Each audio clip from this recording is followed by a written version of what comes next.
Bab 916, Tiga Murid. Dengan Pil Raja Lu Feng dan Pil Raja Bu di sana untuk membantunya, beban Jiang Chen menjadi jauh lebih ringan. Dia memberikan beberapa isi pelajarannya kepada mereka sehingga mereka dapat mengambil alih beberapa ceramah. Mereka berdua Raja Pil tingkat pertama di Velurium Capital. Dengan demikian, wajar bagi mereka untuk memiliki tingkat pemahaman yang tinggi. Mereka mampu sepenuhnya memahami materi kuliah hanya dengan beberapa petunjuk darinya. Namun, Jiang Chen tidak berani memberi mereka terlalu banyak pelajaran untuk diajarkan. Bagaimanapun juga, orang-orang ingin mendengarkannya, dan bukan orang lain. Setelah dia selesai membagikan ceramah ke Pil King Lu Feng dan Pil King Bu, seseorang di luar tiba-tiba mengumumkan bahwa pemenang dari pertarungan Pil Pagoda meminta audiensi. Lin Yanyu. Jiang Chen menamparkan dahinya. Dia lupa semua tentang masalah ini. Jika ada orang di seluruh ibu kota Velurium yang bisa menaklukkan pria muda yang super kaya bernama Lin Yanyu ini, itu tidak lain adalah Jiang Chen. Ini karena dia memiliki dua identitas, dan Lin Yanyu sangat menghormati keduanya. Salah satu identitasnya adalah penyelamat Lin Yanyu. Jika Jiang Chen tidak menyelamatkannya di pintu masuk ke hutan belantara yang sunyi, 6 serigala dari Gunung Sparrow akan menyebabkan Lin Yanyu menderita kerugian besar. Identitas kedua adalah milik Pil King Zhen. Lin Yanyu sangat mengagumi Pil King Zhen. Namun, itu bukan karena dia secara membuta memujanya, melainkan karena Pil King Zhen telah mengalahkan Pil King Jilang yang terlalu kuat. Secara kebetulan, Pil King Jilang juga musuh bebuyutan Lin Yanyu. Pil King Bu tidak terbiasa dengan Lin Yanyu. Dengan demikian, dia sedikit terkejut melihat talenta Daupil muda ini bertindak patuh seperti domba di depan Jiang Chen. Sebelum Raja Pil datang di bawah pengawasan Jiang Chen, dia bertindak sebagai wakil Kaisar Sura. Dia bahkan 2 kali mewakili Kaisar Sura dalam merekrut Lin Yanyu. Dengan demikian, Pil King Bu mengerti seperti apa kepribadian Lin Yanyu itu. Pria muda ini mungkin tampak patuh, tetapi dia sebenarnya seperti tangan besi yang terbungkus sarung tangan beludru. Orang biasa tidak akan bisa mengubah pikirannya dengan mudah. Pil King Bu telah mencoba merekrut Lin Yanyu berkali-kali atas nama Kaisar Sura. Kultivator pengembara selalu tampak luar sopan dan hormat, tetapi dia tidak pernah membuat janji substansial, juga tidak pernah menjelaskan bahwa dia akan bergabung dengan sisi Kaisar Sura. Kultivator pengelana jenius ini mungkin tampak tidak menarik di permukaan, tetapi dia mengejutkan berpendapat. Pertemuan dalam keadaan seperti itu memang aneh. Lin Yanyu sedikit terkejut ketika dia melihat Pil King Bu, tapi dia tidak mengatakan apa-apa tentang itu. Dia hanya memberi Jiang Chen haluan yang sangat rendah hati dan hormat. Senior Zhen, Junior Lin Yanyu memberi hormat. Jiang Chen tersenyum kecut. Sejak kapan aku tiba-tiba menjadi seniormu? Pil Master Zhen adalah nomor 1 dalam Pil Dao di Velurium Capital. Oleh karena itu, bersikap hormat terhadap senior kamu hanyalah masalah saja. Lin Yanyu berkata dengan ekspresi serius di wajahnya. Pil King Lu Feng dan Pil King Bu cukup senang mendengar kata-kata itu. Mereka berdua dengan sukarela di bawah pengawasan Jiang Chen. Tetapi jika Lin Yanyu tiba-tiba berbicara kepada Pil King Zhen seolah-olah mereka adalah teman sebaya, mereka akan sedikit kesulitan mempertahankan martabat mereka. Bagaimana mereka bisa mengangkat kepala mereka di masa depan jika junior muda ini memiliki senioritas yang lebih tinggi daripada mereka? Untungnya, Lin Yanyu sangat bijaksana dan memilih untuk tidak menyebut Jiang Chen sebagai saudara Huang seperti yang pernah dilakukannya di masa lalu. Kalau tidak, kedua lelaki tua itu mungkin benar-benar kehilangan seluruh wajah mereka. Jiang Chen juga memperhatikan masalah ini dan tidak mengatakan apa-apa tentang itu. Sebagai gantinya, dia berbicara dengan sedikit menghibur dan menatap Lin Yanyu. Mengapa kamu tidak memasuki Pil Piloda? Lin Yanyu dengan cepat menjawab, semua orang telah mengajukan permohonan untuk menunda masuknya mereka ke Pagoda Pil selama setengah bulan. Mereka semua ingin mendengarkan ceramah senior. Petik 2. Pil King Lu Feng mendengus. Bocah-bocah muda ini secara mengejutkan licik. Jiang Chen tidak terlalu terkejut. Dia kemudian bertanya, apa rencanamu mulai sekarang?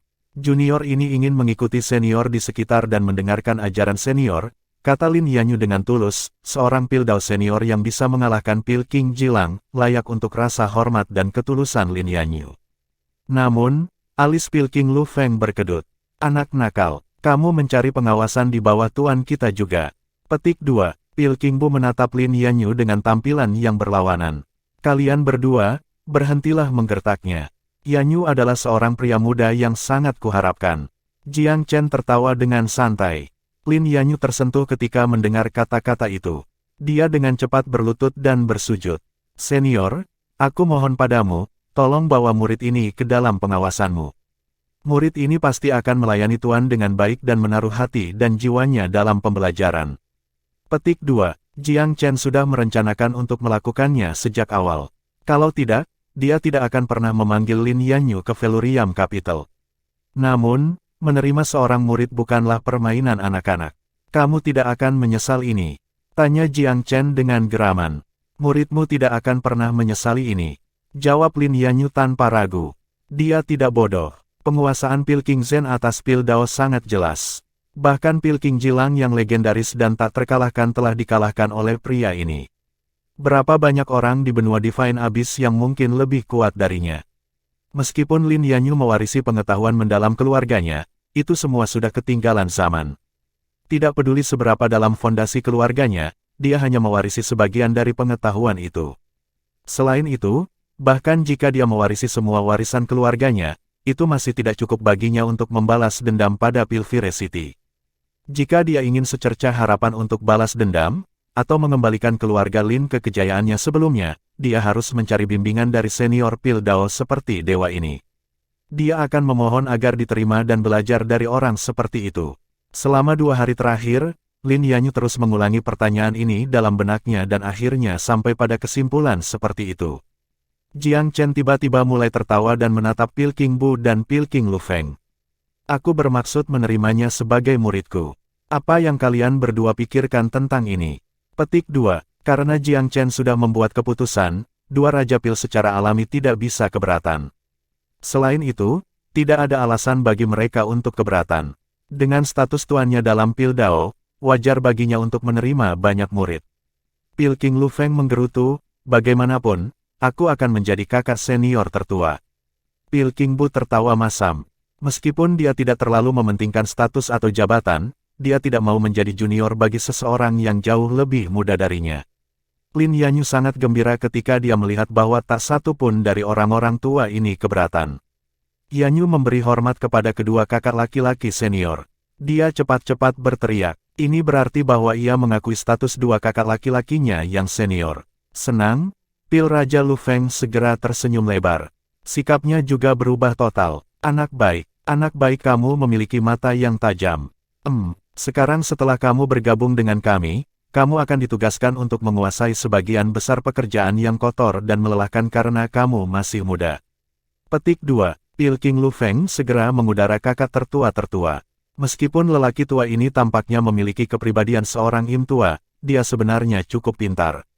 Tentu saja, kedua kakak laki-laki aku adalah individu yang sangat dihormati dan telah membuat nama untuk diri mereka sendiri sebagai Met Tai dan biduk di Pil Dao. Wajar bagi junior ini untuk bertanggung jawab atas tugas-tugas itu. Petik 2. Pil King Bu mendesah pelan. Berpikir bahwa anak ini akan dengan sukarela memasuki pengawasan guru, meskipun Kaisar Sura tidak dapat merekrutnya.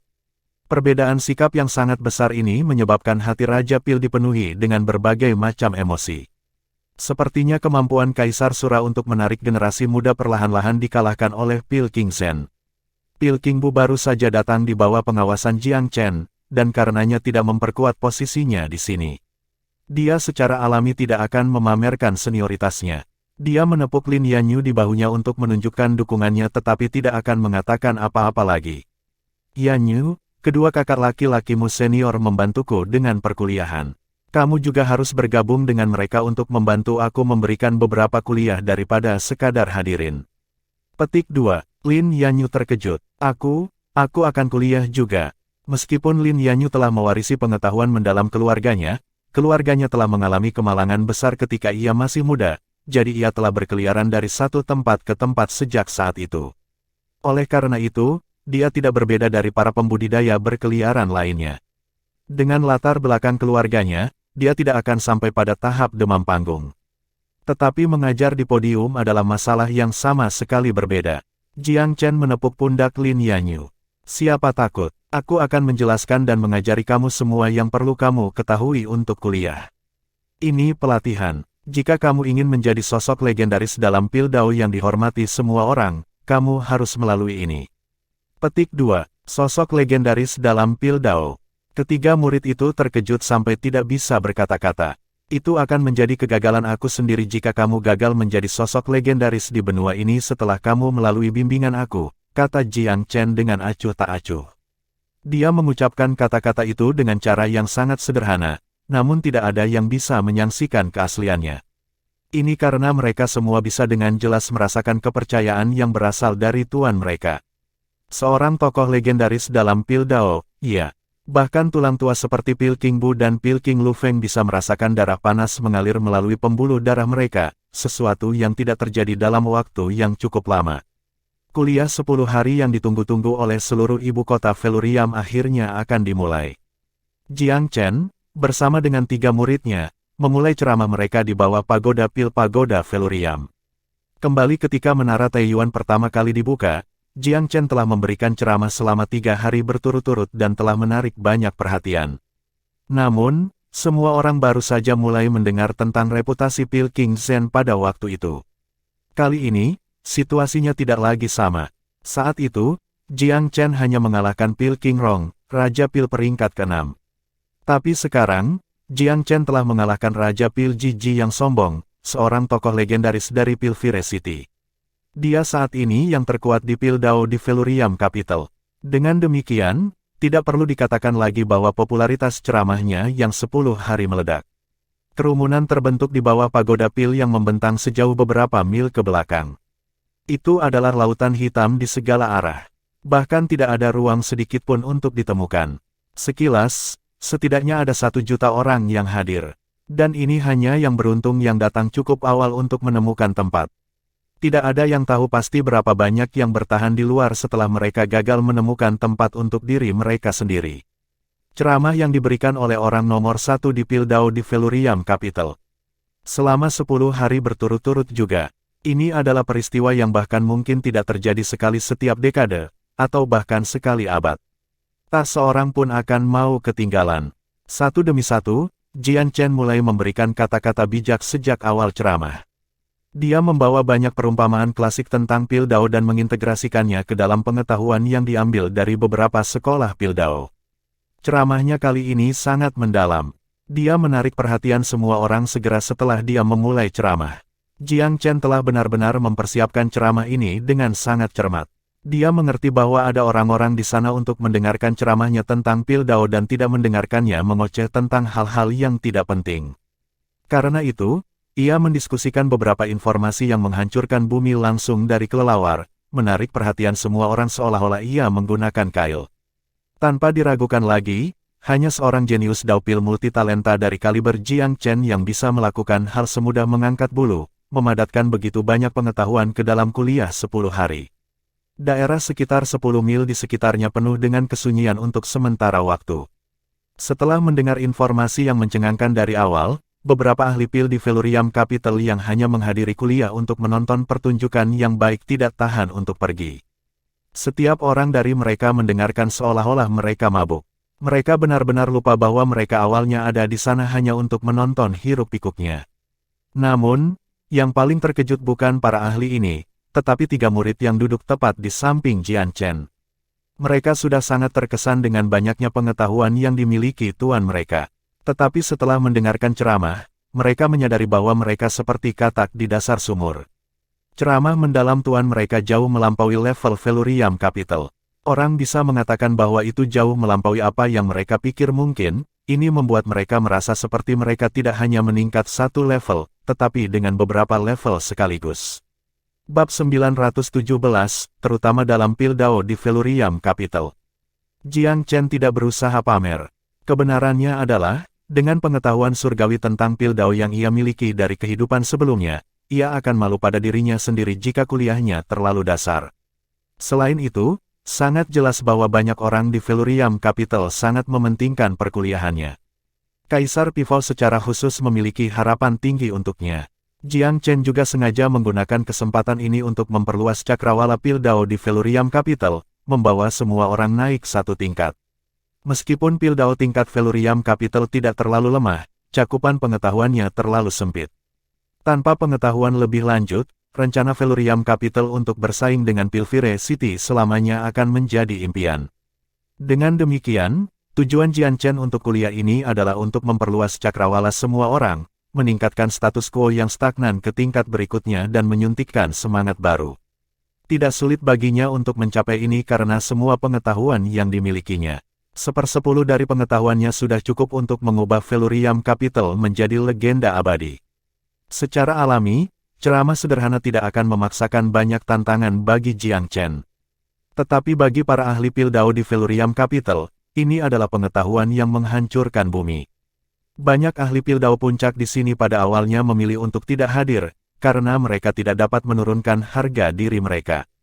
Pil King Zhen mungkin terkenal dan dia bahkan mungkin pernah mengalahkan Pilvire City yang terlalu kuat, tetapi pada akhirnya, dia masih mewakili Gunung Pifao Suci. Karena itu, beberapa ahli Pildao yang melayani kaisar lain memutuskan bahwa menunjukkan wajah mereka akan terlalu memalukan, sementara yang lain hanya memilih untuk tidak hadir. Tetapi mereka mulai menyesali keputusan mereka sekarang. Mereka baru saja menerima berita dari pagoda bahwa kuliah ini dimaksudkan untuk para dewa dan celestial. Kehilangan kuliah akan menyebabkan penyesalan seumur hidup. Pada awalnya, orang-orang ini tidak memikirkannya. Seberapa bermanfaat satu kuliah mungkin? Apakah mendengarkannya akan memberi mereka kehidupan abadi? Namun, mereka segera menerima semakin banyak informasi mengenai ceramah, dan desas-desus tentang isi ceramah secara bertahap mulai menumpuk.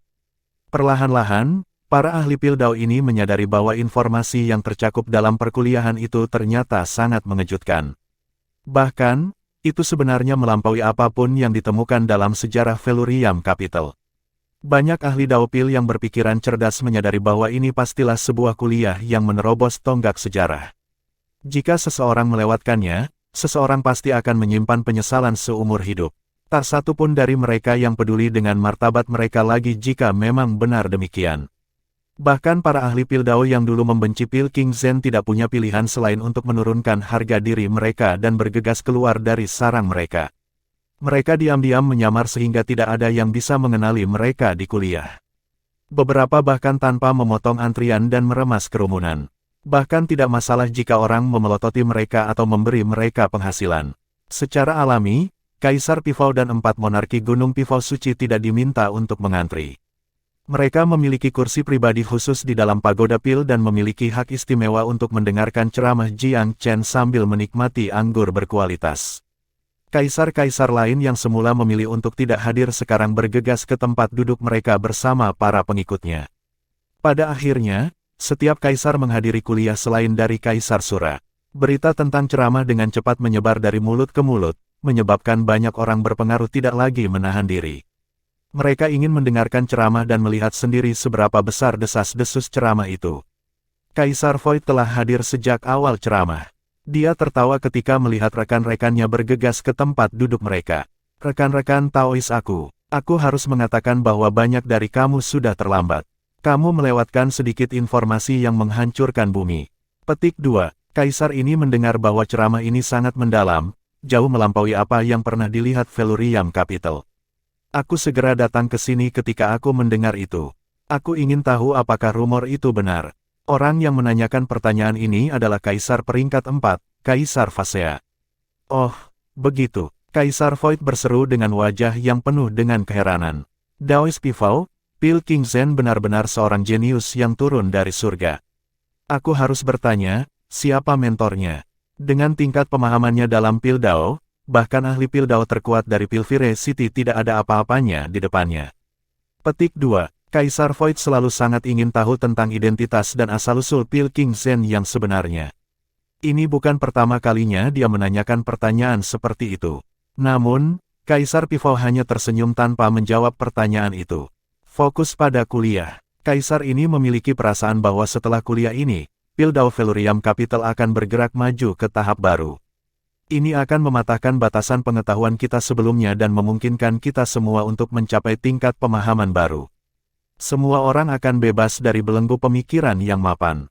Mereka yang memiliki tingkat pemahaman yang lebih tinggi akan mendapat banyak manfaat dari ini. Petik 2. Kaisar Void setuju. Ini memang akan meningkatkan pengetahuan kita sebelumnya tentang Pildao dan membentuk pemahaman baru. Setelah ceramah ini, Pilking Zen pasti akan turun dalam buku-buku sejarah sebagai salah satu tonggak sejarah Velurium Capital. Petik 2. Bahkan Kaisar Petalplak yang biasanya pendiam pun tersenyum ketika dia memandangi Kaisar Pifau. Daois Pifau, berkali-kali, kamu telah berhasil mengejutkan semua Velurium Capital. Namun, kali ini benar-benar kejutan terbesar kamu. Junior ini telah tinggal di Velurium Capital selama bertahun-tahun, namun aku hanya pernah memandang kamu. Tetapi aku takut bahwa sekarang ada orang baru yang bersaing untuk kekaguman aku. Petik 2. Kaisar Petalplak berada di peringkat kedua di antara 7 kaisar.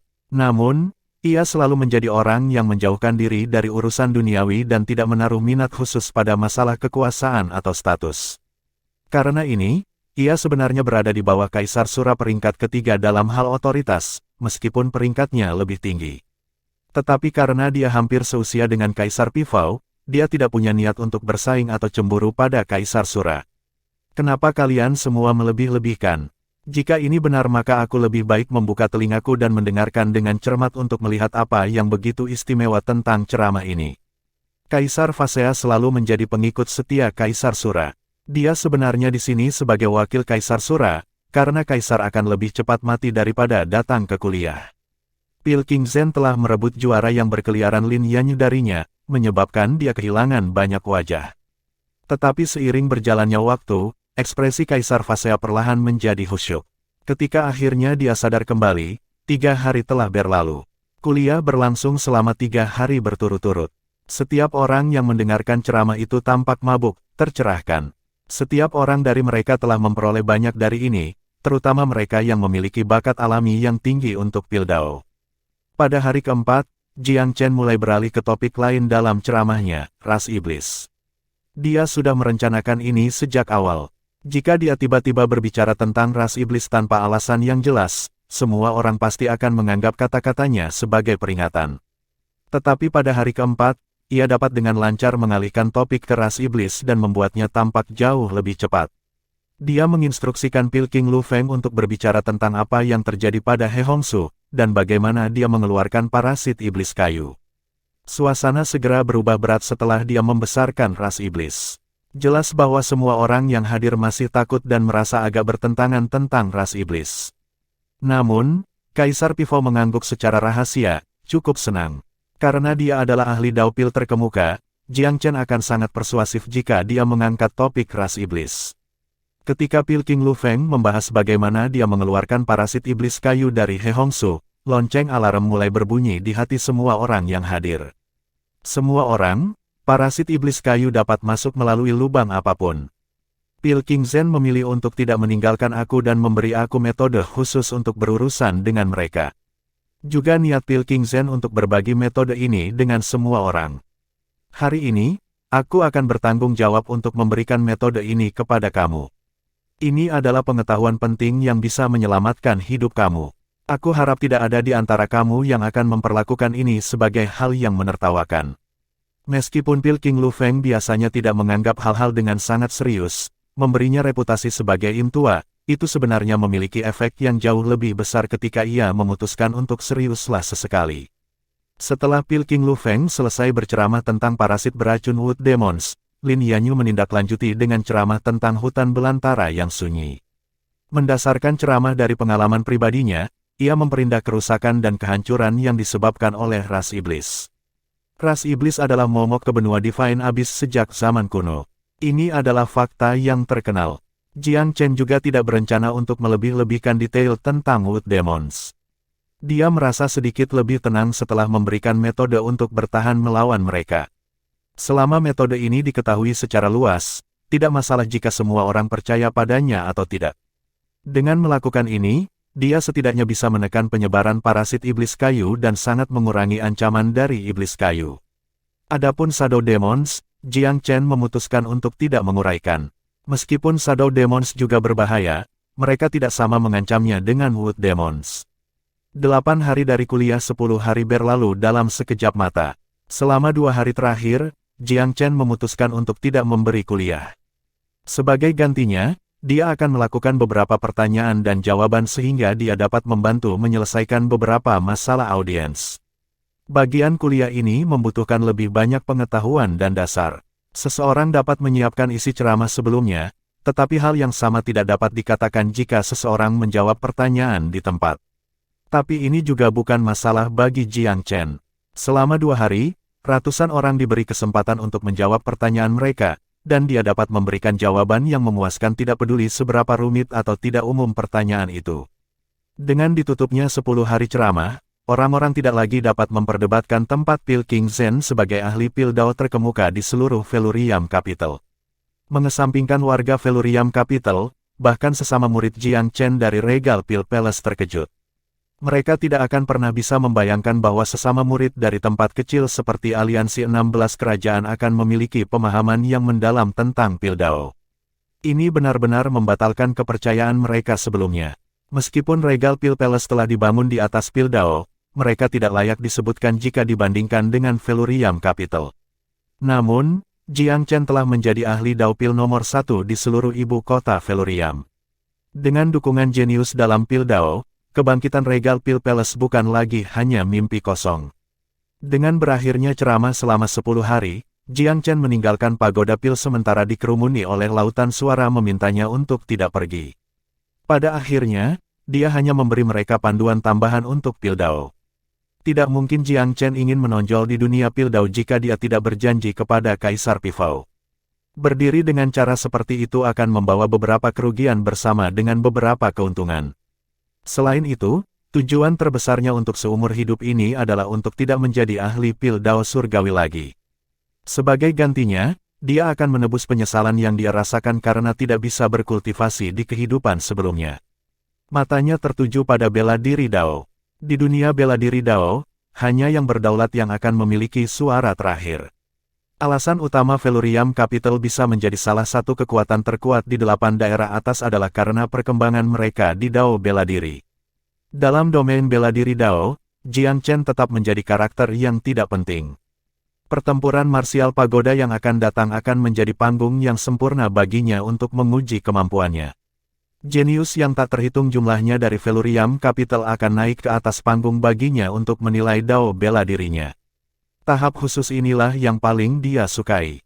Bab 918, berencana untuk mengukir disformasi. Kurang dari 2 minggu tersisa sebelum pertempuran marsial pagoda. Jiang Chen berencana mempersiapkan banyak saat dia pergi. Pertempuran itu adalah kesempatan untuk menguji keberaniannya. Dia tidak ingin menggunakan terlalu banyak harta kecuali jika mereka benar-benar diperlukan, terutama yang sangat kuat. Banyak hal hanya bisa diasah dalam panasnya pertempuran, hal-hal seperti memahami batas-batas kecakapan bela diri dan mempertajam kemampuan untuk memproses informasi. Jiang Chen tahu ini dengan baik.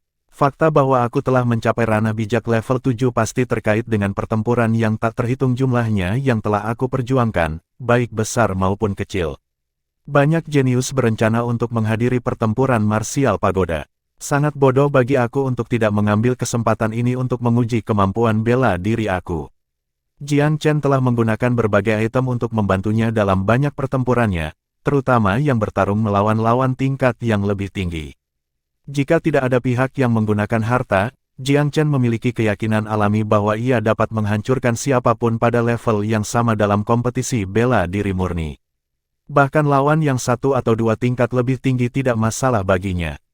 Namun, masing-masing pertempurannya adalah masalah hidup dan mati. Jika dia tidak menggunakan item, musuh-musuhnya akan memilikinya. Dengan demikian, pertempuran marsial pagoda adalah kesempatan langka baginya untuk berpartisipasi dalam sesuatu yang berbeda, semacam tanah pembuktian. Maklum, jika orang lain menggunakan barang-barang di tengah situasi seperti itu, Jiang Chen kemungkinan besar tidak akan bisa mengeluarkan barang yang aneh. Perjalanannya ke hutan belantara memberinya banyak manfaat. Kuali pertahanan besar yang dulu milik Lusinan tampak cukup mengesankan. Tampaknya memiliki kekuatan luar biasa yang bisa menarik berbagai jenis serangan. Itu pasti pembangkit tenaga listrik defensif. 8 patung yang ia peroleh bahkan lebih kuat. Sayang sekali disformasi tidak datang bersama mereka. Jiang Chen sangat ingin tahu tentang patung-patung itu. Dia merasa bahwa mereka belum sepenuhnya digunakan di tangan Pangeran Sangping. Karena tuannya sudah mati, kuali lusinan tidak lagi memiliki jejak pribadi di atasnya. Tidak perlu upaya sama sekali bagi Jiang Chen untuk mengklaim kuali pertahanan sebagai miliknya. Tetapi meskipun hal yang sama berlaku dengan 8 patung, ia lebih kesal dengan disformasi yang hilang. Namun, dia meluangkan waktu untuk memeriksa patung-patung itu lebih dekat. Tampaknya ada keinginan kuat yang tersembunyi di dalam. Mereka bukan hanya peninggalan khas masa lalu. Pangeran Sangping sudah mati. Dari tampilan patung-patung ini, setiap koneksi sebelumnya antara mereka dan disformasi tidak lagi. Tampaknya sang pangeran telah menciptakan disformasi sendiri untuk berkomunikasi dengan patung-patung. Sayangnya baginya, dia hanya bisa memerintahkan kekuatan patung yang minimal. Jika dia bisa mengakses bahkan 1/10 dari potensi penuh mereka, aku mungkin akan menjadi pecundang saat itu. Petik 2. Semakin banyak Jiang Chen menatap 8 patung, semakin dia merasa takut. Dia benar-benar beruntung memiliki jimat pertahanan Advent Kekaisaran padanya. Tanpa itu, ke-8 patung itu tidak mungkin baginya untuk diambil. Betapa seorang bajingan yang beruntung, telah mendapatkan harta karun seperti ini. Dia mengutak-atik patung-patung di tangannya, dipenuhi dengan kegemaran yang tak dapat dijelaskan pada mereka. Sayang sekali peruntungannya tidak bertahan lama. Dia merasa bahwa 8 patung itu akan 10 kali lipat lebih kuat sekarang ketika mereka ada di tangannya, bahkan mungkin 100 kali lipat. Jiang Chen adalah orang yang penuh aksi. Ada sekitar selusin hari yang tersisa, jadi dia memutuskan untuk secara pribadi membuat tembakan formasi. Semakin awal dia bisa mengendalikan patung, semakin baik. Dia tidak mengincar mereka sejak awal. Selama dia bisa mempelajari dasar-dasar kekuatan mereka, bahkan 1/10 saja sudah cukup, itu sudah cukup untuk menggunakannya sebagai senjata ampuh pada pelanggaran. Tidak heran sesuatu yang sekuat teknik Galaxy Slash aku hanya menyisakan tanda samar saat itu. Lebih hebatnya lagi, patung-patung itu bahkan dapat memperbaiki sendiri. Sepertinya kerusakan sebelumnya dari seranganku sudah menghilang. Semakin dekat dia memeriksa 8 patung, semakin terkejut dia. Meskipun ke-8 patung itu tampaknya tidak hidup, mereka memiliki kemampuan untuk beregenerasi seperti makhluk hidup. Ada keajaiban yang tak ada habisnya di alam semesta tanpa batas ini. 8 patung itu pasti luar biasa. Mari kita lihat apakah aku bisa mengukir disformasi dan memanfaatkannya dengan baik. Dia merasakan kekuatan luar biasa dari 8 patung selama pertempurannya dengan Pangeran Sangping, tetapi dia tidak menganggapnya terlalu serius. Dia memiliki banyak harta untuk menangkis 8 patung. Menyulap sebuah gunung emas yang magnetis, menggunakan ginseng min, memimpin Bewitching Lotus, dan seterusnya. Tapi sekarang sepertinya dia meremehkan ke-8 patung itu. Mungkin kesadaran pangeran itu belum mencapai tingkat tertentu yang diperlukan untuk menemukan kebesaran patung-patung ini. Seperti mutiara sebelum babi, nilai sejatinya telah dikaburkan karena kebutaan pemiliknya. Sungguh memalukan. Memikirkan hal seperti itu, Jiang Chen keluar dari ruang rahasia dan menuju keluar. Ketika dia datang ke pintu, dia melihat Sentry Fire memimpin 2 orang lainnya. Ketiganya berdiri dengan cara yang hati-hati, jelas telah menunggu Jiang Chen selama berjam-jam. Kakak senior, 2 orang ini datang ke Menara Taiyuan setengah tahun yang lalu. Mereka mengatakan bahwa kamu mencari mereka. Sebagai junior, aku berani memutuskan sendiri. Jadi aku mengirimnya secara terpisah untuk beberapa tugas. Dengan mudah, mereka kembali untuk melaporkan misi mereka hari ini, dan karena mereka mendengar bahwa kamu kembali, mereka hanya harus datang dan melihat kamu. Sentry Fire agak gelisah. Dia takut dia telah ditipu. Mereka memiliki token pada mereka yang menandakan kepercayaan Jiang Chen, benar, tetapi siapa yang tahu jika ada semacam penipuan tersembunyi yang terlibat. Jiang Chen tersenyum. Aku senang kalian berdua tiba dalam keadaan utuh. Fantastis. Aku sudah sibuk sejak aku kembali, jadi aku belum bisa meluangkan waktu untuk melihat kalian. Petik 2. Keduanya adalah teman lama yang diselamatkan Jiang Chen dari wilayah Mid Scarlet Besar, murid Myriad Spirit Sect, Liu Wenchai dan Lu Yali, berasal dari aliansi 16 kerajaan-kerajaan. Keduanya adalah saudara yang bertemu Jiang Chen selama persidangan sebelumnya di Gunung Roh Abadi. Karena domain Myriad telah hancur berkeping-keping, mereka tidak lagi punya tempat untuk pulang. Mereka sedikit takut setelah datang ke tempat sebesar Velurium Capital, tidak tahu harus berbuat apa setelah itu. Syukurlah, Sentry Fire tidak memberi mereka sikap apapun meski dia waspada. Keberadaan mereka di sini agak diliputi kecemasan, tetapi juga relatif damai, jauh lebih baik daripada hanyut dalam dunia yang kacau. Demi kenyamanan, kalian berdua harus memanggilku kakak senior mulai sekarang, perintah Jiang Chen. Baik Liu Wencai dan Lu Yali mengangguk. Menemukan posisi terkemuka Jiang Chen yang menonjol setelah tiba di Velurium Capital telah menakutkan, bahkan menakutkan sampai tingkat tertentu. Ya, mereka sudah bersaudara sejak dahulu kala, tetapi ada kesenjangan yang sangat besar di antara mereka sekarang. Bahkan Liu Wencai merasa seperti dia mencapai tangga sosial secara signifikan. Jiang Chen tidak berpikir begitu. Dia menepuk kedua bahu mereka. Dapatkan Trivire untuk menenangkanmu. Aku akan keluar untuk berurusan dengan beberapa hal lagi. Aku akan menyusul kalian berdua nanti.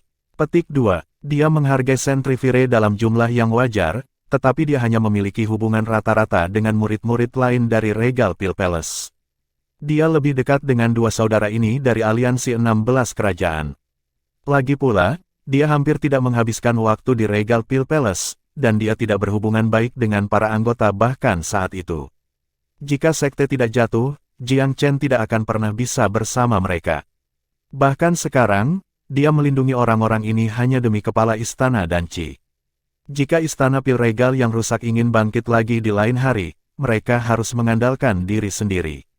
Pada dasarnya, dia membantu istana menumbuhkan banyak harapan.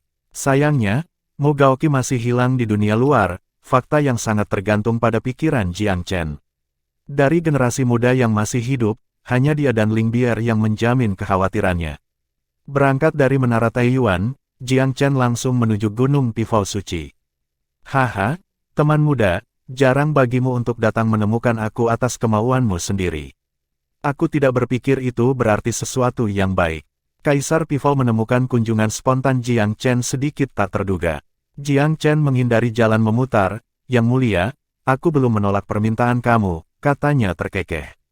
Sekarang aku punya beberapa masalah sendiri, dan aku ingin meminta bantuan kamu yang murah hati. Apa yang kamu rencanakan untuk memeras dariku, Kaisar Pifau tersenyum. Tolong, beritahu, tidak ada yang aku miliki yang akan aku tolak dari kamu. Petik 2, aku ingin membuat disformasi. Aku ingin tahu apakah Yang Mulia memiliki bahan untuk hal semacam itu. Petik 2, disformasi. Kaisar Pifau ragu-ragu sejenak, matanya menatap mendalam pada pemuda itu. Ada keheranan di dalam mereka. Kamu tahu cara membuat disformasi. Apakah kamu tahu berapa banyak energi dan upaya yang dilakukan untuk mereka?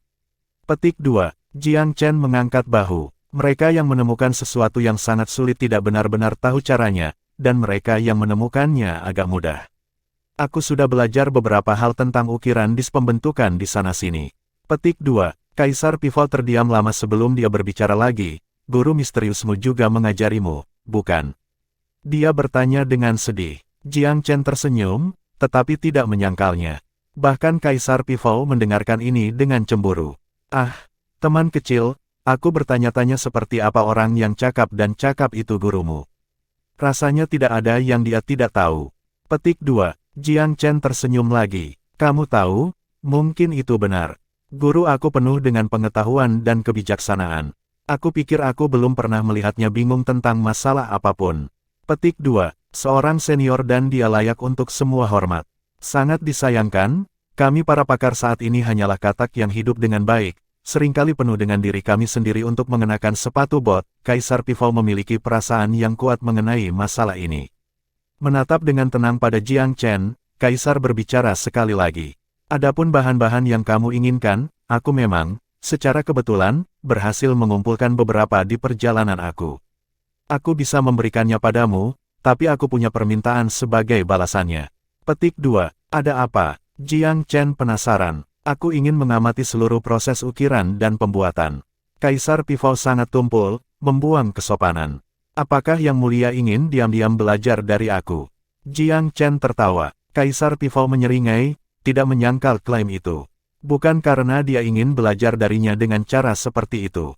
Sebaliknya, dia lebih tertarik pada apakah pemuda yang luar biasa ini benar-benar dapat membuat disformasi sendiri. Disformasi pada umumnya tidak terlalu luar biasa. Seberapa kuat dis tergantung pada peringkat dan kualitasnya. Selain itu, formasi yang diaktifkan dari dis tidak memiliki dasar. Dibandingkan dengan yang dibuat dengan bendera dan batu roh, itu memiliki beberapa kelemahan lagi.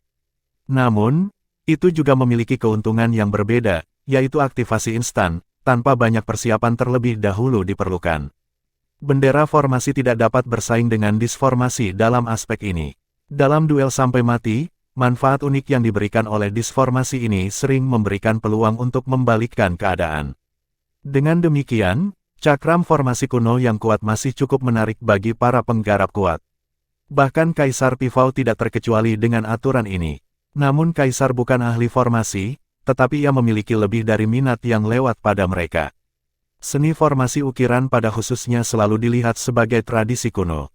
Di benua Divine Abyss modern, pengrajin yang memiliki pengetahuan dalam keterampilan ini sangat langka seperti naga dan phoenix, yang sangat mahir pada dasarnya punah. Bab 919, Penyelesaian yang berhasil. Meskipun Jiang Chen belum meneliti formasi sedalam ia memiliki pil dalam kehidupan sebelumnya, ia masih memiliki cukup banyak pengalaman dengan mereka. Ditambah lagi, Ancient Crimson Heavens Sekte adalah sekte formasi tertinggi dari masa lalu jauh benua Divine Abyss. Sebuah teks klasik dari sekte yang telah ditinggalkan adalah The Heart of Formations, yang berisi banyak sisi pengetahuan yang berkaitan dengan formasi. Intuisi Jiang Chen yang tajam berarti bahwa ia akan memiliki tingkat keberhasilan yang sangat tinggi jika ia ingin mengukir disformasi menggunakan klasik sebagai panduan. Lebih penting lagi, banyak materi teknis mengenai dis dimasukkan dalam The Heart of Formations, keterampilan, teknik, bahan, dan teori. Dia tidak bisa melanjutkan bahkan dengan salah satu komponen ini hilang. Ia agak kurang dalam hal ketangkasan dan praktik manual, tetapi ia juga memiliki beberapa keuntungan, pengalaman dari kehidupan sebelumnya, kekayaan pengetahuan, dan ketabahan yang kuat. Ingatan masa lalunya adalah fondasi kokoh yang memungkinkannya meningkatkan kepercayaan diri dan ketenangan dalam semua yang dia lakukan. Tidak ada bedanya dalam kasus ini. Dia memiliki keyakinan bahwa disformasi akan baik-baik saja.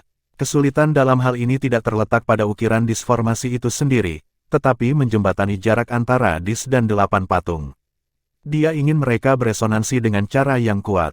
Jika itu tidak bisa dilakukan, tidak masalah seberapa bagus disformasi itu sendiri. Sebenarnya ada banyak jenis bahan yang dapat digunakan dalam dis pembentukan ukiran.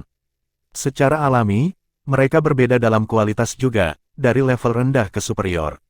Bahan-bahan yang layak dari koleksi Kaisar Pivau pastinya berkualitas superior. Mengambil materi ke tangannya, Jiang Chen kagum pada mereka dengan takjub.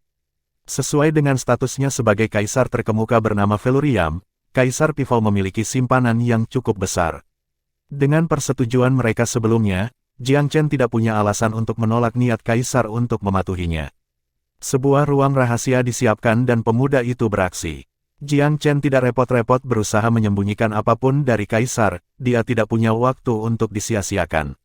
Untungnya, dia sudah cukup memikirkan bagaimana dis akan dibuat. Seorang seniman yang percaya diri dengan rencana yang diformulasikan dengan baik di lengan bajunya dapat melanjutkan untuk melakukan sihir yang luar biasa. Begitu juga dengan Jiang Chen. Dia sudah memiliki ide dan garis besar untuk dis itu. Pikiran dan tangannya bergerak dengan inspirasi yang mengalir. Tidak ada kekakuan dalam gerakannya sama sekali. Prosesnya bahkan lebih mulus dari yang dibayangkan Jiang Chen. Ketabahan mentalnya memastikan bahwa setiap detail dalam proses ukiran terukir dengan sempurna, dan hasil karyanya mirip dengan tangan tua yang mengasah keahliannya selama berabad-abad. Jiang Chen mengagumi pengerjaan setelah dis selesai, agak senang. Sekarang tibalah angkat berat. Dis yang lengkap harus berkomunikasi dengan 8 patung, koneksi yang harus dibuat melalui resonansi formasional. Resonansi formasional adalah fenomena di mana cakram memicu pembentukan yang berisi 8 patung. Kesadaran Jiang Chen akan berfungsi sebagai penghubung di antara mereka, membawa informasi ke sana kemari.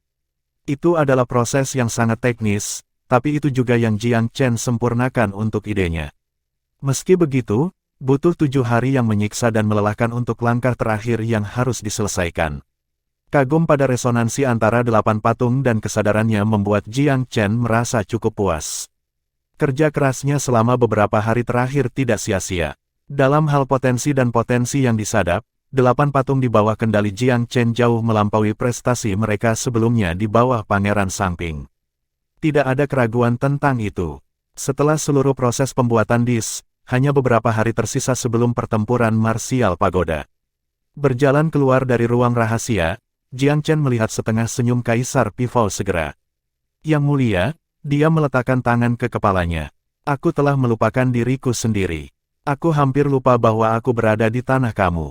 Petik 2. Jadi, kamu benar-benar tahu cara mengukir disformasi. Kaisar Pifao menghela napas memuji. Benar-benar anak muda yang dewasa sebelum waktunya. Itu adalah keterampilan kuno yang hampir hilang waktu. Petik 2. Jiang Chen terkekeh. Aku beruntung memiliki guru yang sangat bagus. Kaisar Pifao sangat setuju, mengangguk. Gurumu benar-benar hebat. Bahwa aku pernah ingin menjadikanmu sebagai muridku, aku malu untuk mempertimbangkannya, sekarang. Petik 2. Terkesan dengan orang lain adalah kejadian yang sangat langka bagi Kaisar.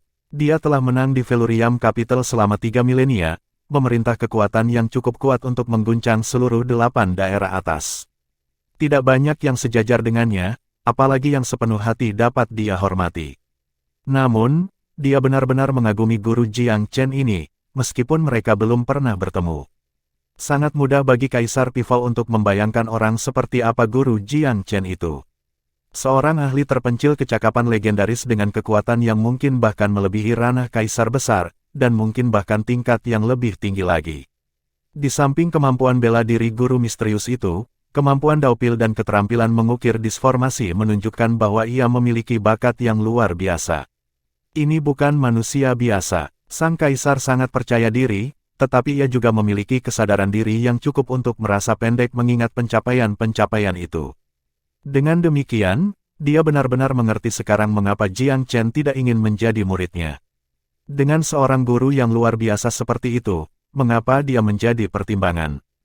Kaisar Pifao berbicara tentang refleksi diri, tetapi ini bukan tempat bagi Jiang Chen untuk menindaklanjuti pembicaraan.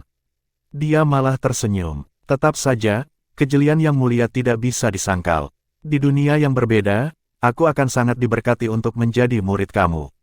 Petik 2. Itu tidak benar-benar apa yang dia pikirkan di dalam hatinya, tetapi dia masih harus sopan. Menyanjung seseorang yang menonjol seperti seorang kaisar, atau bahkan hanya sedikit menghiburnya, itu cukup meyakinkan. Kaisar Pifao tertawa terbahak-bahak. Kamu memang berbicara dengan apik. Aku entah bagaimana tidak percaya kamu bersikap sangat jujur. Petik 2. Tidak, aku jamin. Aku benar-benar. Jiang Chen tertawa. Kaisar tidak memilih untuk menekan masalah ini lebih jauh. Dia memiringkan kepalanya. Aku tidak iri pada fakta bahwa kamu memiliki keterampilan yang kamu miliki. Sebaliknya, aku merasa bersyukur. Itu adalah pilihan yang sangat bijak untuk mempercayakan masa depan Felurium Capital kepada kamu. Mungkin bahkan kota itu sendiri akan dihancurkan dalam invasi iblis yang akan datang, tetapi selama kamu tetap, warisan kita tidak akan sepenuhnya hilang. Sama seperti apa yang terjadi sekarang dengan Regal Pil Palace. Sekte mereka jatuh, tetapi warisan mereka hidup terus. Petik 2. Tertegun, Jiang Chen menatap Kaisar Pifao dengan sedikit khawatir. Kaisar Pifao tertawa lagi. Jangan menatapku seperti itu, anak kecil. Hal-hal yang terjadi di Menara Taiyuan kamu diperjelas oleh Yang Maha Melihat. Petik 2. Tidak tahu bagaimana merespons, Jiang Chen hanya diam saja. Kaisar Pifao ini adalah sesuatu, oke. All Seeing Eyes tertutup bagi sebagian besar, bahkan di pesawat surga.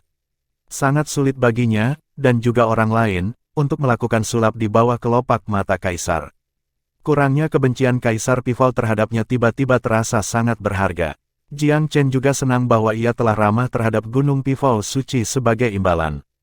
Tiba-tiba dia bersyukur atas banyak pilihan yang baru saja dia buat. Jangan khawatir, Yang Mulia, dia menjadi serius. Aku memisahkan bisnis publik dan pribadi. Aku tidak akan membiarkan Regal Pil Palace menjadi beban bagi Felurium Capital. Petik 2. Kaisar yang ia atasi ini tampaknya tidak terlalu peduli. Mengapa rambut terbelah seperti itu? Kami adalah kawan di kapal yang sama, sekarang. Setiap perbedaan dalam sekte atau wilayah harus dibuang. Beban atau tidak perlu menjelaskan hal-hal seperti itu. Apakah kamu benar-benar berpikir Felurium Capital takut dengan modal surgawi abadi? Petik 2. Kaisar Pifao tidak dengan sengaja mengadopsi suasana agung ketika dia berbicara, tetapi kata-kata itu sendiri telah diucapkan dengan cara yang tidak perlu dipertanyakan lagi. Itu benar. Felurium Capital lebih kuat dari sekte peringkat pertama sekalipun. Bahkan, Kekuatan kota hampir tidak bisa ditandingi oleh dua sekte peringkat pertama digabungkan. Apa alasan bagi Feluriam untuk takut pada modal surgawi abadi? Yang mulia, Jiang Chen sangat mengagumi kemurahan hati Kaisar Pifao. Tidak peduli apa yang terjadi kemudian, dia senang dengan deklarasi itu sendiri. Tidak ada alasan bagi Kaisar Pifao untuk menenangkan sekte peringkat 4 seperti Regal Pil Palace, tetapi Kaisar tidak peduli dengan peringkat sekte. Luasnya hatinya terlihat jelas dalam gerakan itu. Aku sudah mengatakan ini sebelumnya, aku tidak akan menentangmu bahkan jika kamu menggunakan atau meminjam kekuatan Secret Pifao Mountain untuk membangun kembali Regal Pil Palace. Tentu saja, prasyaratnya adalah kamu harus menjadi tuan muda. Tidak ada otoritas bagi kamu untuk menggunakan sumber daya gunung sebaliknya. Pria yang lebih tua menatap dengan tulus pada rekannya yang lebih muda. Jangan terlihat kaget. Ketika invasi iblis dimulai, semua perbedaan duniawi ini akan menjadi sejarah. Apakah nama mereka adalah 8 daerah atas atau domain Myriad? Hanya akan ada 2 divisi di masa depan. Entah kamu seorang iblis, atau tidak. Petik 2. Jiang Chen mendesah pelan. Dia tahu juga siapapun betapa mengerikannya ras iblis, betapa metodisnya mereka dapat merobek pesawat surga. Iblis-iblis itu adalah ras yang mirip perang, tirani dan mengganggu. Seperti belalang, mereka membawa kehancuran kemanapun mereka pergi. Sebuah pesawat yang dihuni oleh ras besar sangat sulit bagi iblis untuk menyerang. Namun, seperti benua ilahi jurang ilahi, dengan perselisihan internal yang lazim, setiap serangan yang dilakukan oleh ras iblis pasti akan menyebabkan mereka membawanya ke sana, seperti bebek ke air. Meskipun ras iblis sedang bergerak di hutan belantara, yang mulia, seharusnya tidak ada ledakan dalam jangka pendek. Aku pikir 1 atau 2 dekade mendatang masih akan aman, tetapi 50 atau 100 tahun kemudian menjadi lebih sulit untuk dikatakan. Aku menetapkan formasi di pintu masuk hutan belantara, di luar batasan. Di samping Kaisar Kultivator hebat, siapapun yang mencoba menerobos akan mengalami kesulitan. Jiang Chen telah melaporkan ini kepada Kaisar Pifao sekali sebelumnya. Dari apa yang dikatakan Kaisar pada waktu itu, dia tampak seolah ingin pergi ke sana sendiri untuk melindungi formasi. Pembudidaya rakus harus dicegah agar tidak menerobos paksa. Karena ras iblis membangunkan kembali di hutan belantara, masuk akan berjalan tepat ke rahang binatang itu. Itu hanya akan memberi makan kecepatan dengan mana mereka menyadarkan diri mereka sendiri. Kaisar Pifao mendesah pelan. Seperti kata pepatah semoga berjalan, jika ada kemauan, pasti ada jalan. Sebagai tuan muda Secret Pifao Mountain, kamu memiliki wewenang untuk memutuskan segala sesuatu ketika aku tidak di sini. Ini meluas ke masalah ibu kota juga. Tidak ada yang bisa mencegah kamu melakukan apapun. Mereka bahkan tidak memiliki hak untuk melakukannya. Petik 2. Hati Jiang Chen bergetar. Kaisar memberinya tingkat kekuasaan tertinggi. Masih terlalu dini untuk membicarakan hal-hal ini. Pada pertempuran Martial Pagoda tahun ini, kamu harus berjuang melewati para pesaing dan mengikuti kejuaraan. Buatlah diketahui bahwa kamu memiliki kualifikasi untuk menjadi tuan muda Gunung Pifao Suci, dan bahwa kamu adalah kandidat terbaik untuk pekerjaan itu. Diamkan semua suara yang mempertanyakan kamu. Satu-satunya cara untuk melakukan semua ini adalah dengan benar-benar menghancurkan pesaing kamu. Petik 2. Hancurkan pesaing aku. Jiang Chen bergumam pelan, matanya berkilauan dengan keinginan. Dia telah menunggu saat ini untuk waktu yang lama. Bukan karena dia ingin menjadi tuan muda, tetapi karena dia ingin bertarung dengan yang terbaik dari para pemuda di 8 daerah atas pada panggung yang lebih megah. Bab 920, Pertarungan 3 Tingkatan. Namun, Jiang Chen masih tidak tahu apa-apa tentang aturan itu. Dia juga tidak tahu persis berapa banyak jenius luar biasa yang ada di Feluriam Capital. Kaisar Pifao tampaknya mampu melihat melalui pikiran Jiang Chen ketika dia melihat tatapan ingin tahu pemuda itu. Dia tersenyum, kamu sudah lama tidak berada di ibu kota Feluriam, jadi kamu pasti tidak terbiasa dengan pertempuran Martial Pagoda. Apakah kamu tahu berapa banyak orang yang mendaftar untuk mereka? Petik 2. Jiang Chen tidak terburu-buru untuk menjawab pertanyaan itu. Sebaliknya, ia bertanya, apakah ada batasan usia? Kaisar Pifao mengangguk, semua peserta harus berusia di bawah 60 tahun. Ini karena pertemuan Pagoda Feluriam diadakan setiap 60 tahun. Karena itu, setiap orang hanya mendapat satu kesempatan seumur hidup untuk berpartisipasi dalam pertemuan itu. Petik 2. Apakah ada persyaratan kultivasi? Kaisar Pifao mengangguk, semua peserta harus berada di alam bijak atau di atasnya. Tentu saja, mereka yang bahkan tidak ahli bijak dunia nyata hanya akan diperlakukan sebagai umpan meriam. Petik 2. Mempertimbangkan dua persyaratan ini, jumlah pendaftar tidak boleh terlalu konyol. Dia langsung menawarkan jawaban tentatif, 100.000. Dia tahu bahwa jumlah peserta dalam pertempuran pagoda marsial harus 10 kali lebih besar dari jumlah peserta dalam pertempuran pagoda pil. Lagi pula, di dunia bela diri Dao, kultivasi memerintah tertinggi sementara pil Dao hanya sekunder. Tidak semua jenius Dao bela diri memiliki bakat Dao pil dan sebaliknya. Jiang Chen mendengar bahwa jumlah orang yang berpartisipasi dalam pertempuran pil pagoda berjumlah sekitar 30.000 atau lebih. Hanya 200 peserta yang tersisa selama semifinal, 100 pembudidaya berkeliaran dan 100 pemuda bangsawan. Oleh karena itu, meskipun 100.000 merupakan estimasi yang aman, jumlah sebenarnya juga tidak boleh terlalu jauh. Namun, Kaisar Pivot tertawa keras, 100.000. Terlalu sedikit, itu terlalu sedikit. Kamu mungkin benar jika kamu mengalihkan angka itu dengan 10. Petik 2. 10 kali. Jiang Chen tampak terkejut, 1 juta. Ada banyak jenius ranah bijak yang berusia lebih muda dari 60 tahun di Velurium Capital. Petik 2. Kaisar Pivot tersenyum, ini bukan hanya orang-orang dari Velurium Capital, tetapi juga kekuatan di sekitarnya dan para penggarap berkeliaran. Mereka semua sangat tertarik dengan pertemuan itu.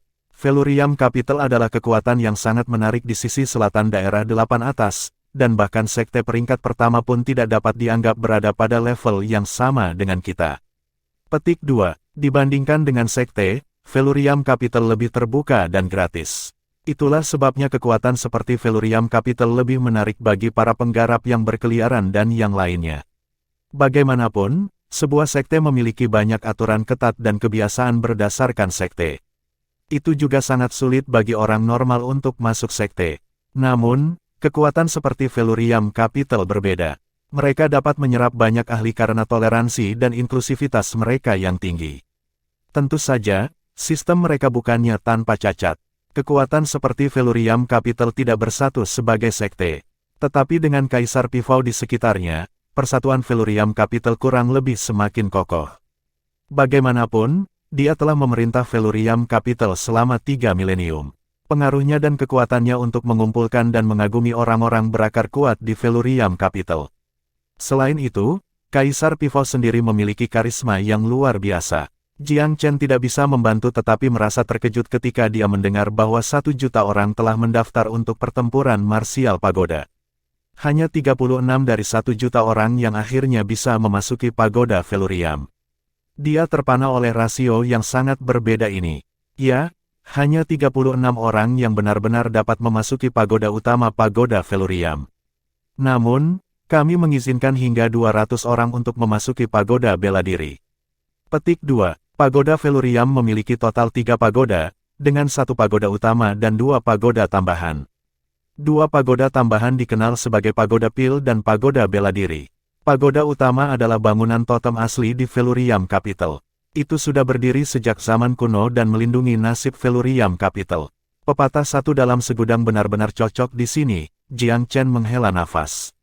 Sebagian besar dari orang-orang ini tidak benar-benar memiliki harapan untuk memenangkan tempat, jadi aku kira mereka hanya di sini untuk membuat angka. Make up the number, Kaisar Pivot tertawa. Banyak orang tahu bahwa mereka tidak akan pernah memenuhi syarat untuk mendapatkan tempat di pertemuan pagoda Velurium, tetapi tetap saja mereka bertempur seperti orang gila.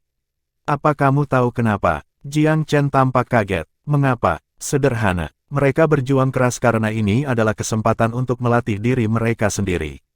Pertemuan banyak orang jenius dan lawan dari tingkat yang sama pasti akan memicu banyak konflik dan inspirasi.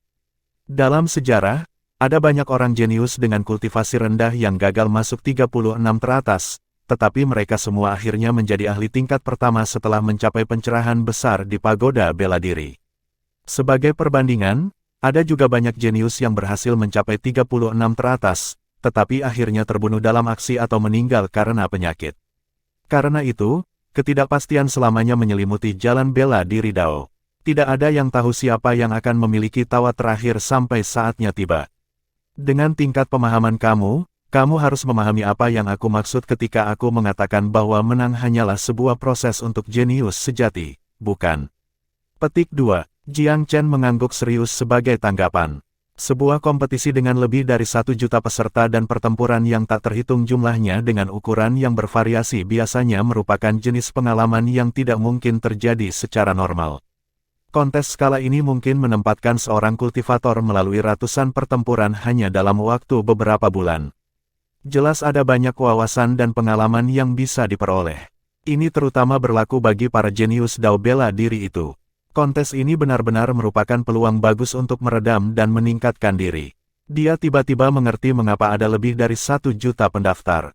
Sudah jelas bahwa tidak semua orang berpartisipasi demi menjadikannya menjadi 36 teratas. Banyak yang masih ingin berpartisipasi dalam pertempuran marsial pagoda meskipun tahu bahwa tidak ada cara mereka bisa masuk ke 36. Alasannya telah dinyatakan oleh Kaisar Pivol sebelumnya. Mereka yang berhasil keluar dari 1 juta peserta tidak diragukan lagi adalah para jenius di antara para jenius. Tidak heran pertemuan Pagoda Velurium dipandang sebagai festival terbesar Velurium Capital. Jadi disinilah daya tariknya berada. Jiang Chen menghela napas kagum. Bentrokan antara para jenius tidak pernah kurang dalam ketertarikan. Namun, kamu tidak akan menikmati hak istimewa selama pertempuran marsial pagoda, Jiang Chen. Kamu harus bertarung dari bawah seperti yang lainnya.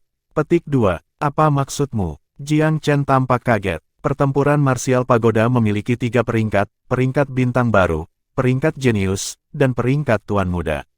Apa yang disebut peringkat bintang baru mengacu pada para pembudidaya yang berhasil masuk ke 10.000 teratas.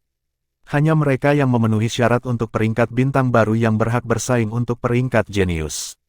Namun, sebagian besar pemuda bangsawan di Velurium Capital dapat melewati tingkatan bintang baru dan berpartisipasi dalam tingkatan jenius secara langsung. Setelah 200 pembudidaya peringkat jenius diputuskan, mereka diadu satu sama lain untuk yang terakhir kalinya untuk memutuskan 36 pembudidaya terkuat dari ranking tuan muda. Mereka yang keluar di atas diizinkan memasuki pagoda utama Velurium Capital. Petik 2. Sebanyak 10.000 orang diizinkan memasuki peringkat bintang baru. Dari 10.000 itu, total 200 orang diizinkan memasuki Genius Rankings dan Martial Pagoda. Akhirnya, total 36 orang dari 200 yang berhasil masuk ke peringkat Genius diizinkan memasuki pagoda utama di Velurium Capital.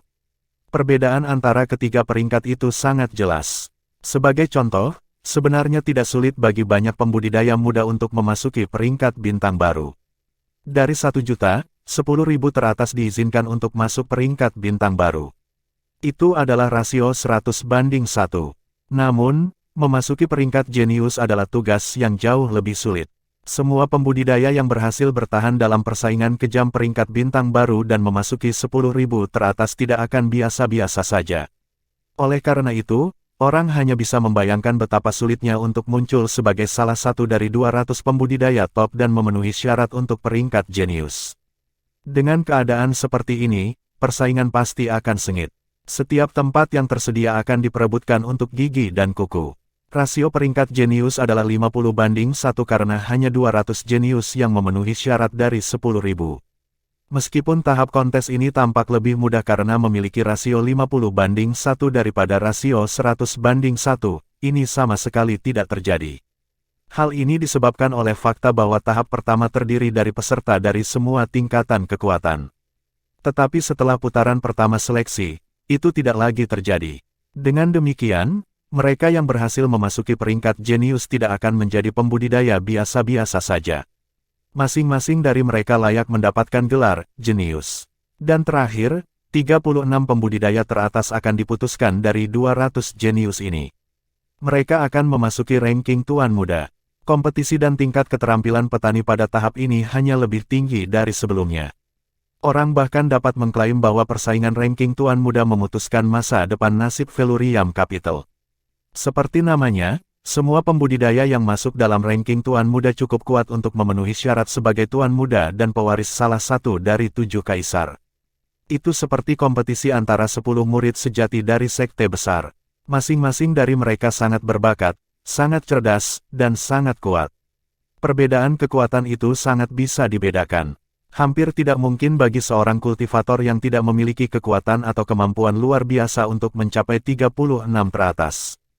Kekecewaan bisa terjadi dalam satu atau dua pertempuran, tetapi hanya mereka yang memiliki kekuatan sejati yang akan bertahan dalam pertempuran yang berkelanjutan. Jiang Chen diam-diam mencerna isi kata-kata Kaisar Pifao. Dia harus mengakui bahwa ketiga peringkat itu secara logis dibuat dan jelas berbeda. Pengaturan memastikan bahwa yang lemah semua akan didiskualifikasi. Itu benar-benar mustahil bagi mereka yang berpura-pura kekuatan mereka untuk memasuki peringkat akhir dari Tuan Muda. Hanya mereka yang memiliki kemampuan asli dan pengetahuan unggul yang melampaui semua yang lain yang bisa masuk. Yang mulia, tampaknya para pemuda bangsawan memiliki keuntungan dalam hal ini. Lagi pula, mereka diizinkan untuk melewati tahap pertama dan berpartisipasi dalam tahap kedua pertempuran marsial pagoda, bukan? Petik 2. Secara teoritis itu benar, tetapi ada kuota. Keluarga aristokrat peringkat pertama sampai ketiga hanya diberikan 3 slot, sedangkan keluarga aristokrat peringkat keempat hingga keenam menerima 5 slot. Keluarga aristokrat peringkat ketujuh hingga ke-9 mengamankan puluhan slot, sementara klan besar diberikan 20 slot. Petik 2. Bagaimana dengan para jenius di bawah seorang kaisar besar? Jiang Chen bertanya dengan rasa ingin tahu. Kaisar Pifao tertawa, orang-orang jenius di bawah kaisar besar tidak perlu berpartisipasi dalam kontes peringkat jenius. Mereka hanya perlu berpartisipasi dalam kontes ranking Tuan Muda terakhir. Petik 2. Apa? Bukankah itu berarti bahwa mereka dapat menunggu dengan nyaman untuk pertempuran terakhir tiba sementara semua orang berjuang ke atas? Petik 2. Iya nih. Itulah sebabnya 200 peringkat jenius teratas harus benar-benar dihitung setelah mengurangi kuota yang diambil oleh para jenius di bawah kaisar-kaisar besar. Karena itu, sebenarnya hanya ada 100 slot yang terbuka untuk semua orang. Petik 2. Jiang Chen tidak tahu bagaimana harus bereaksi. Para jenius di bawah seorang kaisar agung mengambil total 36 slot. Bukankah itu berarti mereka akan mengambil banyak slot di 36 teratas? Petik 2. Tidak banyak, tetapi kebanyakan dari mereka. Kontes yang disebut ranking Tuan Muda sebenarnya adalah kesempatan yang diberikan kepada para jenius di bawah ini untuk menantang mereka. Sistem ini dibuat dengan harapan bahwa beberapa orang jenius yang luar biasa dapat mengalahkan jenius kaisar yang hebat itu dan membentuk sebuah sistem di mana hanya yang terkuat yang bertahan. Sayangnya, ada sangat sedikit orang yang berhasil bangkit dari bawah setelah semua pertemuan ini. Jumlah jenius umum tertinggi yang pernah menggantikan jenius kaisar besar adalah 5. Rata-rata, jumlahnya berkisar sekitar 2 atau 3. Sebenarnya ada beberapa kali di mana tidak ada jenius umum yang berhasil melengsarkan seorang jenius kaisar hebat sama sekali. Petik 2. Jiang Chen tidak terkejut dengan ini sedikit pun. Seorang jenius di bawah panji kaisar besar jauh melebihi semua jenius lain di bawahnya, baik itu dalam hal bakat, sumber daya, atau cakrawala. Terlalu sulit bagi orang-orang yang berada di level yang berbeda sejak kecil untuk mengalahkan mereka.